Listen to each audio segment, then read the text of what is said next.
Hi, Katrina here from Scrappy Horses. Today, I'm excited to share with you how I made these three-dimensional flowers that you saw at the beginning of the video.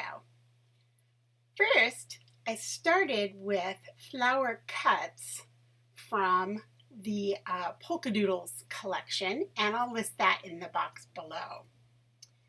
I also used inks, sponges, and a spray bottle of water. These are quilting pens.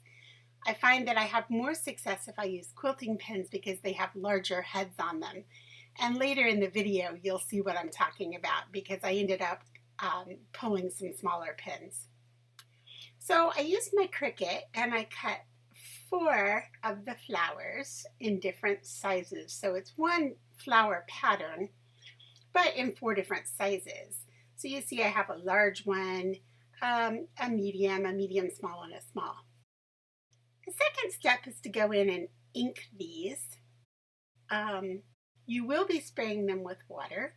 So I would suggest that if you want a really dark color, to either go with a lot of ink or go with a very dark ink color. I chose to go with lighter colors because I wanted to go with a shabby chic look.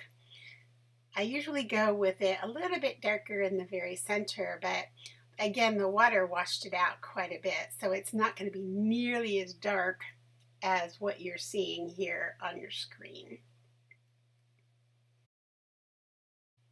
Our third step is to spray these inked flowers with water. I'm going to backtrack a minute and add that I did ink those flowers on both sides. They're darker on one side than the other, but I did ink them on both sides. Now what I'm doing is I'm flipping these flowers and I'm absorbing some of that water.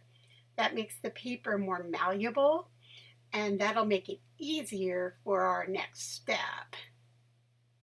Now, if you're thinking that the video here looks a little different and the colors of the flowers changed, no, don't adjust your screen. They did. My camera flipped off that day. I didn't realize it, so I had to come back another day and record the second part. So on to the next step. At this point, what you do is you go in and you pierce the middle of your center flower, that's your smallest petal, and you start wrapping it gently around the pin head. Now there's that little itty bitty pin head that I told you about at the beginning. Again, this is a different set of flowers. I just grabbed pins that were on my table right there, and I just grabbed some sewing pins instead of my quilting pins. Then you go and you continue to wrap those, and I moved on to my second smallest. Again, just wrap it right around that center. Again, you do not need to be super careful about this. Just kind of smash it in there. You just want to be as careful as you can not to rip anything. Now that my flowers have dried overnight, I'm ready to carefully take the petals apart. Now, if you're looking at my hands thinking, wow, does she ever wash those hands? Yeah, I do. I was coffee staining yesterday, and so I have a little coffee in my nails and cuticle areas. I also have horses and work out in the barn, but I promise I did wash my hands. I really did. Okay, now that I've got that disclaimer in, I'll go ahead with the flower tutorial.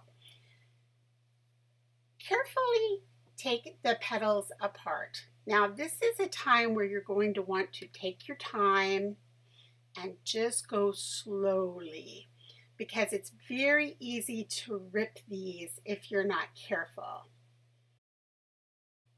If you should rip something, don't panic. It is not a problem. And you'll see later that I do rip a petal, and it just really isn't a big deal. It's fine. I like these flowers because they have so much texture in them, and they're just really easy to put together once you get past this step of taking them off the pin heads. Right here with the pink flower, You're probably noticing that there's no pin stuck in this flower. If you were to go back and rewind this video, you would see that I lost that pin head as I was wrapping it yesterday. And as you can see, it really made no difference whatsoever. I can still just keep going. I was able to wrap around the middle section. Now this is where I ripped a little bit of the flower. I believe this is where it was. And again, when you glue it in place, it's just not a big deal.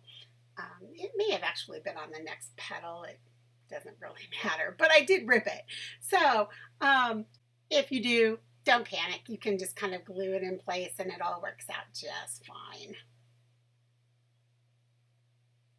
This is a little teeny tiny section, but as you can see, you can get it out really carefully. Just go slowly. Now we get to glue the petals into place. Very easy. I used Aleene's tacky glue, but you can use any kind of glue that you have. I just put a little bit of glue on the bottom of the second section, and then I just drop it into place. So while you're watching me glue these flowers into place, let me tell you a little bit about my project that you saw at the beginning and you'll get to see again at the end of this video. The flower cuts are from Horace and Boo Floral Foliage. That beautiful vine SVG cut is from Flowers 2 Cutting File. The little butterfly flying around on the front can be found in the Helga Hippo Design Sheet Duo.